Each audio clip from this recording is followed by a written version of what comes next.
Hi everyone, it's Philip here from Vet Education again with a little bit of an update from day 2 of the WSAVA conference here in Suzhou in China in the year of 2024.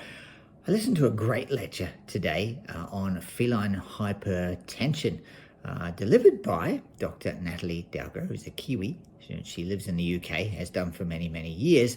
She's head of ISFM, and she gave an outstanding lecture on feline hypertension. Really, just the clarity of delivery was superb. So again, another speaker I would happily listen to again.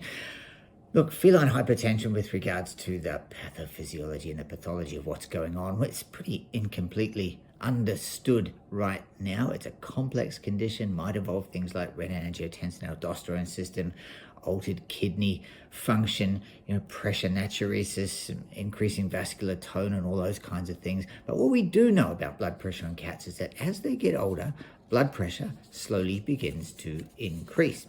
Now, when it comes to classifying hypertension in cats, there's this situational hypertension, which can actually increase the blood pressure by up to 30, even up to 75 millimeters of mercury, which is pretty significant. The situational hypertension is caused by the things that you and I do in our veterinary practices. There's the white coat effect, the stress, anxiety, pain, those sorts of things in your patients, even physiological conditions, perhaps even massive sympathy, anything that's going to cause an increase in sympathetic and adrenal gland tone in your patient can cause hypertension. But the important thing with situational hypertension is that it is transient. Okay, it doesn't persist for a long period of time. So we can manage this by certain medications. I'll talk about that in a second. But reducing stress in our patients, having cat-friendly practices, fear-free handling, those kinds of things as well in our patients. By far the largest cause of hypertension in our kitty cat patients is something called secondary hypertension, where there's an underlying cause. There's some sort of disease that is contributing to the hypertension. Okay, that's not a situational thing. This is a disease process that is going to cause sustained hypertension in our patient. The two most common causes would be chronic kidney disease and hyperthyroidism in the cat. Cats can also get other diseases as well, like pheochromocytoma and hyperadrenocorticism, diabetes mellitus. Even the presence of obesity and even drugs like EPO can increase systolic blood pressure as well, but the increases can be pretty significant. So in those cases, we need to really search for an underlying cause and try to manage that as well as the hypertension, because it's just managing the hypertension on its own is still going to leave a disease underlying that's not going to be treated. So when you have a hypertensive cat that does not have situational hypertension, we need to go looking for the disease that's causing the problem. And if you can't find a disease, you might well be dealing with primary hypertension. And primary hypertension occurs in just under 20% of our little kitty cats as they get a little bit older. So we can't identify a cause, we just have to manage that hypertension. In terms of the clinical signs, they're pretty variable from hypertension. You might have the underlying disease like chronic kidney disease or hyperthyroidism, changes in coat characteristics, weight loss, polydipsia, polyuria, those kinds of things as well.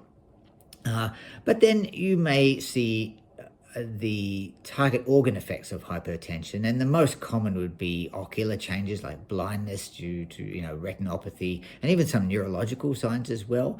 But you may also see cardiac signs such as congestive heart failure, for example, and the development of acute kidney injury as a result of perhaps even bleeding into the kidney parenchyma. So a bunch of stuff to look out for. Pretty variable symptoms, and cats being cats, they kind of like to hide the reasons why these things are happening.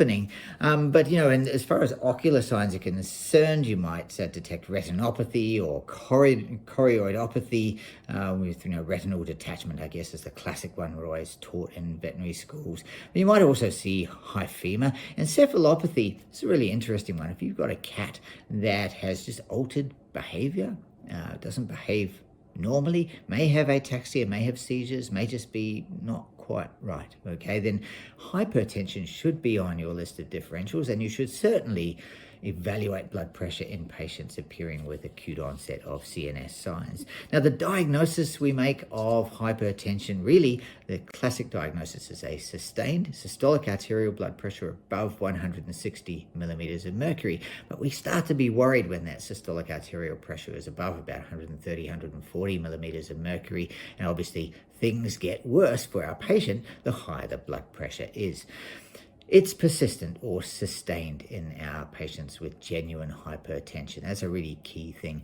Now, one of the things that was pointed out in this lecture is that we should be training our young and middle-aged cats to have their blood pressure taken every time they come into the vet clinic, so they kind of get used to it, do it in a low-stress manner, in a place the cat feels comfortable, sitting in their cat box, sitting on a chair. Doesn't really matter where they're sitting, but we should just get them used to the feeling of the cuff, the procedure, and that sort of stuff, so that when we have to monitor our patient's blood pressure later on in life, that they're not freaking out when we do it, and we don't get a combination of maybe primary or secondary hypertension compounded or confounded in many ways by this situational hypertension. So bear that in mind. Start training your kitty cats nice and early in their veterinary life so that they learn to accept the blood pressure monitor.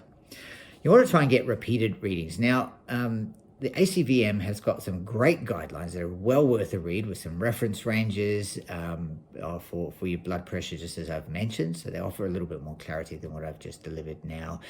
You want to make sure when you're measuring blood pressure that your cat is normally hydrated. Now, sometimes that means that we might need to admit an animal into hospital, put them on fluids, make sure their volume replete, and get a blood pressure reading before we can be certain, okay, of that hypertension. Otherwise, we can get, some false low readings if our patient's really dehydrated, or we might get falsely elevated readings as well if they're intensely vasoconstricted as well. Now, the treatment, really, is a couple of frontline treatments that we use. The most useful drug for kitty cats is amlodipine. It will reliably decrease blood pressure by about 30 up to 70 millimeters of mercury. All right, so that's a pretty impressive response. Now, when you're administering it to a cat that has perhaps really severe hypertension, you can administer just the standard dose and then wait for maybe 2 or 3 hours in the practice. And if your patient's blood pressure has not dropped to an ideal level, you can increase the dose a little bit as well. So you can titrate within that first sort of 12 hours in hospital your patient's dose of amlodipine, so that you can get the most appropriate reduction, to something sort of 120, 130 millimeters of mercury instead of 180 or higher. Okay, so amlodipine is the drug we're most going to reach for, the drug we're going to reach for most commonly. Telmisartan is an angiotensin receptor blocker, and it's a really useful second line drug in cats. Or if you have a cat with mild hypertension, maybe in the vicinity of 150 millimeters of mercury or something, you could even consider starting with that as well. It will generally decrease systolic arterial blood pressure by about 20 to 25 millimeters of mercury. So it's perhaps a little less useful for those markedly hypertensive cats, but maybe for those with mild hypertension, you could use it and still get some reasonable reduction into a much safer range. Now, if your patient is still hypertensive after 7 to 10 days on your antihypertensive medication, you can add in a second drug. So if you started your drug, perhaps your cat, for example, on amlodipine, and is still hypertensive, 7 to 10 days later, you can add in that telmisartan dose, or you could add in benazepril. And if neither of those work, maybe your cat could have hyperaldosteronism. So just beware of that, okay? Just beware that maybe if you thought your cat had idiopathic or primary hypertension and nothing's working, could just be that we might need to just look a little further, because there might be an underlying disease going on there. Anyway, these cases are pretty rewarding to treat, even in blind cats. They can sometimes even recover. So that is what I had to say about hypertension in cats. Now, somebody in the audience asked a great question. What about when we're giving our cats gabapentin before they come into the clinic to de-stress them a tiny bit? Does that influence the blood pressure? And yes, it can. So it might be that we need to use slightly lower doses of gabapentin in these patients, maybe 50 milligrams rather than the sort of 100 up to 200 milligrams per kitty cat. So just try them on some lower doses of gabapentin. And because high doses certainly do seem to drop the blood pressure significantly. There was a study that was recently published that looked at that and found that, yes, gabapentin can influence your cat's blood pressure. Anyway, thank you so much for listening. I hope that's kind of been interesting. I found it incredibly interesting. Beautiful, simple description of a really important disease in old cats. So happy hypertension diagnosis and treating, everyone. Cheers.